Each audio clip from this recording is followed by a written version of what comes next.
All right, so you did it. You made it through 3 videos of Meditation 101. Yes, I look a lot different now because this is a good 4 or 5 years later after I originally recorded Meditation 101 and I lost the last video. So here we are. This is video number 4, and this is full of tips, tricks, and frequently asked questions.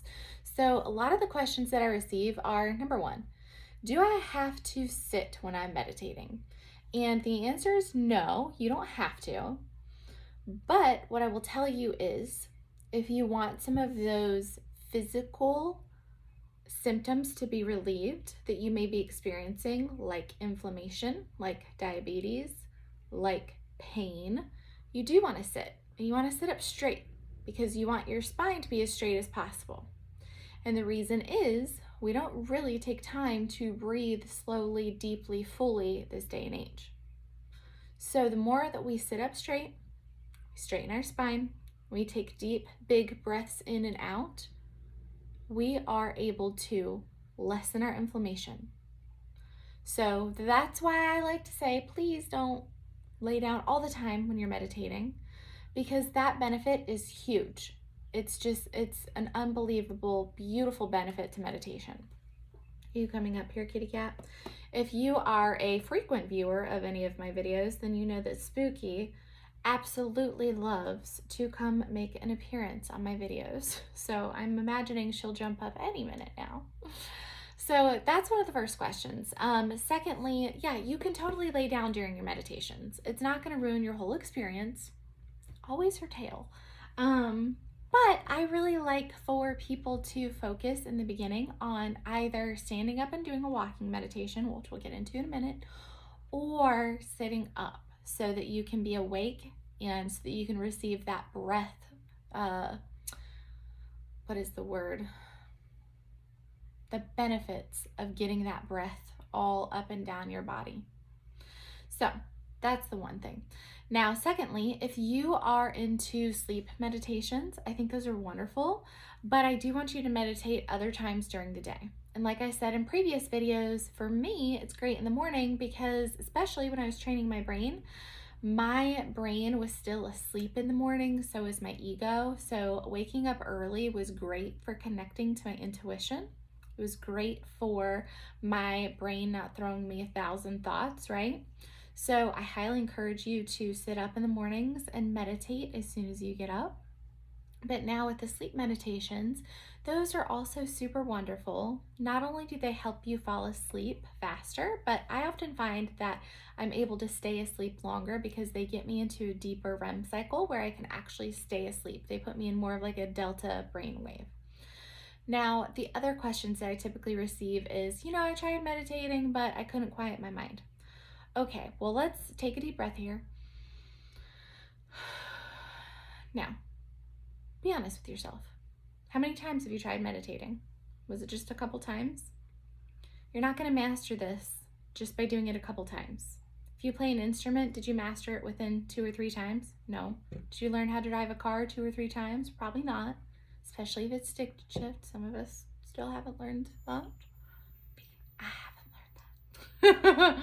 But the point is, it takes practice, right? You're literally rewiring your brain. You can't expect that you're going to make a big difference within a couple of sessions. You have to sit there and train yourself to sit down day after day after day after day after day. So if you need to, build it up and sit for 3 minutes one day, and then 4 minutes the next day, and then 5 minutes. You see what I'm saying? Slowly build it, but make the commitment to yourself to do it. Because this is the foundation of all sorts of growth. This is the foundation of talking to your higher self, your spirit guides, getting to know your intuition, knowing which direction to go in life when things come up. I mean, it's wonderful, and it's a beautiful gift that we all have our own control over. So obviously I'm a big fan of it. And when you do sit down, you're going to be bombarded with a bunch of different thoughts, right? That's natural because this day and age, how often do we actually just sit down and listen to ourselves? Probably not very much. We are constantly bombarded with information from our cell phones, our computers, our family, our friends, the TV, everything. So taking the time to shut it all down and focus inwards and listen is really good for you. Not only are you going to start actually listening to yourself, but over time, you're going to realize the difference between your ego and your intuition. So be gentle with yourself those first few times that you're sitting down and you just can't stop chattering inside your head. I have a couple different tips for that. So the first thing, you can allow yourself to create awareness of those thoughts, which is what we just spoke about. You can make sure that you have a little notebook nearby and jot down anything that comes to you. Like, I make the best to-do lists ever when I'm meditating. They're spot on to-do lists. I never forget anything. So keep a little pen and paper nearby so that you can also do that as well. And then perhaps maybe labeling what comes through. So labeling things as thoughts or feelings or, oh, that's my to-do list. Label things. Now, some people like to imagine or visualize those thoughts, feelings, whatever comes through as clouds, and they just watch them drift away. Others like to return to their breath. Either way, allowing yourself to refocus and realign with your mission, which is to meditate, is what you want to get yourself back to. And I really like anchors for that reason. So anchors are things that you can use throughout your life, not just while you're meditating. But why I like to use anchors in meditation is because it reminds me to be mindful for the rest of the day. So anchors for me is something like an essential oil locket, like a necklace, or lava bead bracelets, even a mala around my neck. Anchors are truly just reminders in your environment of what to do or even how you feel about yourself, your self-worth. So when I like to use my essential oils, I like to put them on those lockets, put them in my bracelets, and that means that throughout the day, after I've been done with my meditation, I'm reminded of the meditation and I'm reminded of being grounded and mindful. So make sure that you put on that locket or that bracelet before you start your meditation and use scent to help bring you back, okay? And then of course, malas, typically they have 108 beads. So you could do a mala mantra meditation. And all that is you choosing one mantra and repeating it 108 times. And you won't even have to think about where you are in that number because you can just go along bead by bead by bead by bead in a mala. And that's beautiful because that's a tool, again, that you're going to have around your neck for the rest of the day or wrapped up on your wrist. So again, you're going to be reminding yourself all day long about that mantra that you chose. And that's beautiful work, my friends. That's, again, rewiring our brain, okay?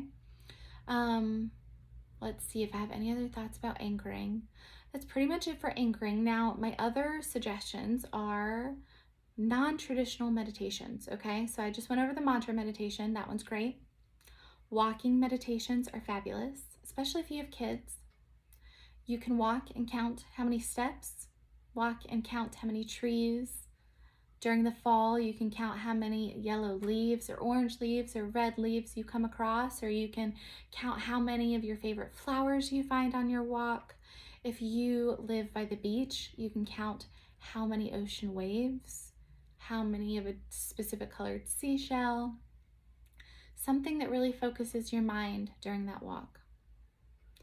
Other really cool ideas include coloring, very non-traditional meditation technique. But again, the trick here for meditation is getting your brain to focus on one thing. So when you're coloring and you're doing one of those, oh, I wish I had my coloring book readily available, but you are putting yourself in a theta brainwave, which is a very deep meditative state. So while you may not be concentrating specifically on slowing your thoughts down while you're coloring, it naturally happens. And you may be able to access your intuition a little bit easier then. I would also suggest that if you do something like a walking meditation or a coloring meditation or a mantra meditation, that you put on binaural beats for theta or delta brainwaves, or you put on some type of healing frequency so that you're also getting some sound healing in, and your brain is also responding to those music waves and slowing down. It's kind of a cheat sheet for meditation is what I should call this video. All right, well, let me know what you think below. I love meditation because it's something that I thought I had to do perfectly for a long time. And so every time that I didn't do it perfectly, which was a lot, I just felt really bad about myself, honestly. It took me a good year or two to really just be okay with where I was at and commit to meditating every single day. Hi, I love you. So I really want to encourage you to not give up. And to be completely honest, I want to encourage you to just commit to it. Make yourself do it every day for just a few minutes every day. Get comfortable with that inner chatter. Accept yourself. Begin to build unconditional love. And it all starts here with awareness. And the more that you just make yourself sit down and do it, the better. And there are days even now where I will sit down and my mind will not stop chattering. And that's okay. Don't beat yourself up for it. If you judge yourself, you're just going to get some more thoughts, and it's going to do the exact opposite of what we want. That's going to build negative energy, right? It's not going to build positive energy. So be gentle with yourself. You have control here over whether you do it or not. So go ahead and do it.